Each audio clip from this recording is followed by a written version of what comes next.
Izlasu Elīts Veidemanis, populārs žurnālists, raksta Neatkarīgajā. Barikādas nav trauma.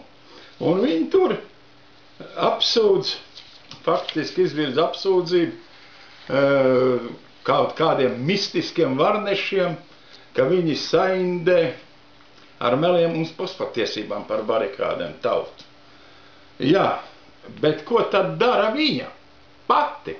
Viņa pati, kas ir barikāžu aktīva dalībniece, laikraksta Atmoda redaktori, kas ļoti labi zina, kurš un kā organizē barikādas, apzināti šodien melo. Apzināti melo, noliekdam Tautas frontes organizatorisko lomu barikāžu veidošanā.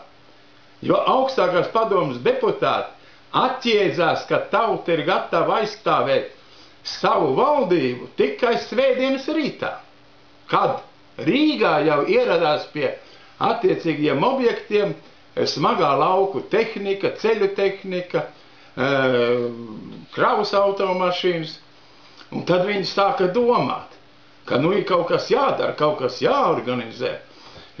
Sāka veidot štābus augstākās padomes deputāti. Junzis, Krastiņš, Kristovskis, tas pats Kostanda. Bet kas tad noorganizē to, ka tās smagā tehnika ieradās Rīgā, no laukiem, no visiem Latvijas novadiem?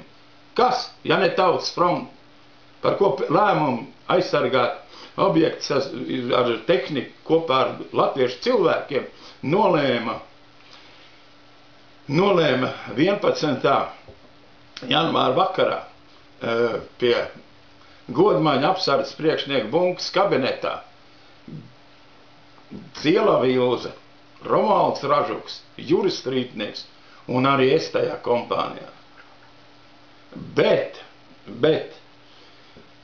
šo plānu akceptēja valde ārkārtas sēdē, un 12. janvārī visas Latvijas Tautas frontes nodaļā par barikāžu plānu, par organizatorisko procesu, par koordinācijas centriem, kur un kā, kam zvanīt, kurš novads uz kuru objektu brauc, paziņoja Ciela Vilze un es pie melnajām klavieriem Latvijas Universitātes aulā.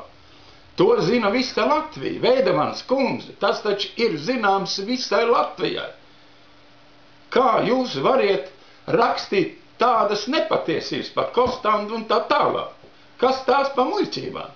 Vai tā jūs nesaprotiet, ka uz nepatiesības un uz meliem, kurus jūs tā apsūdziet puspatiesībās un tā tālāk, nekādu nākotni mēs neuzbūvēsim. Tāpēc mēs 20 gados esam nonākuši tādā degradācijas stāvoklī, pateicoties tādiem kolaborantiem ar varu kā jūs.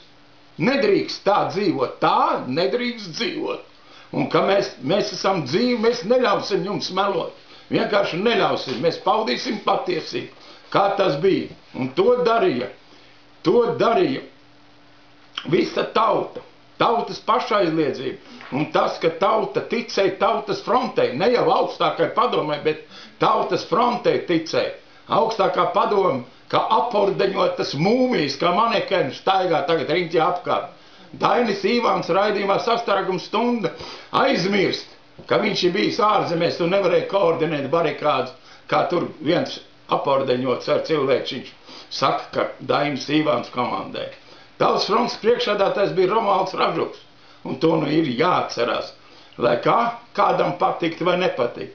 Vēsturi sagrozīt mēs neļausim. Un tāpēc izbeidziet šo puspatiesību paušanu, tuvojās Tautas frontes 25. gada diena un nesagraujiet to labo, ko ir darījis Tautas fronte.